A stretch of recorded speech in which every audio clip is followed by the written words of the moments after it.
اعوذ باللہ من الشیطان الرجیم بسم اللہ الرحمن الرحیم۔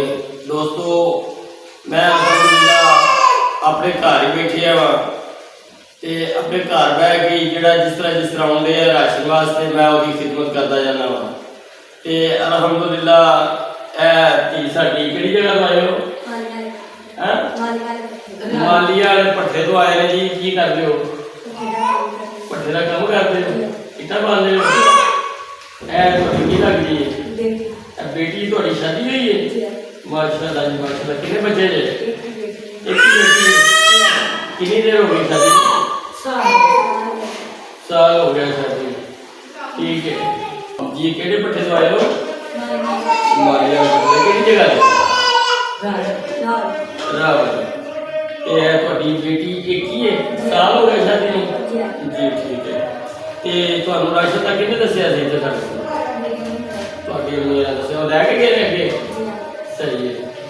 چلو اللہ کوئی خیر کرے، مالک کرم کرے، اپنا فضل کرے۔ اسی راشن تھانوں دینے ہاں اللہ کے حکم دے نال، اللہ کے فضل دے نال، جو تواڈے نصیب ہے وہ تھانوں لب جاندا ہے تے انشاءاللہ ادھر میرا کیمرہ مین لے کے بائی طرف راشن لے کے آؤ۔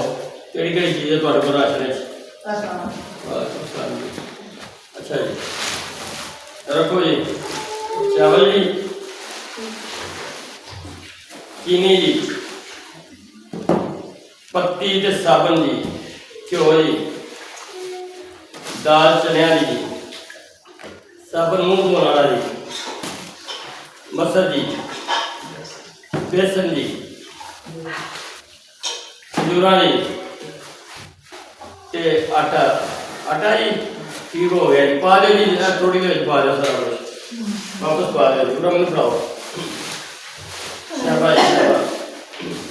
اے جی الحمدللہ راشن لوگوں کو دتا جا رہا ہے اللہ کی رضا واسطے، اور نال نال بہایا بھی جا رہا ہے کہ کی کسی کو دتا جا رہا ہے تے کی کیتا جا رہا ہے تے کسی نے کچھ چیز پلے پئی ہے کہ نہیں پئی۔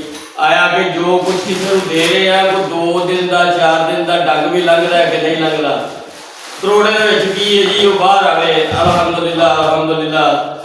تے جی اسی تمہیں راشن دینے ہاں تے تسی جا کے کھاؤ تے لو یاد کرو، اور جنہ تواڈے تیکر راشن پہنچایا ہے میری دھی میری بھੈਣ انہاں دے حق اندر دعا کرو کہ مالک انہاں نوں ہور زیادہ دے، اللہ پاک انہاں دی مشکلاں آسان فرمائے، اللہ پاک انہاں نوں رزق حلال جھولیاں بھر کے دے۔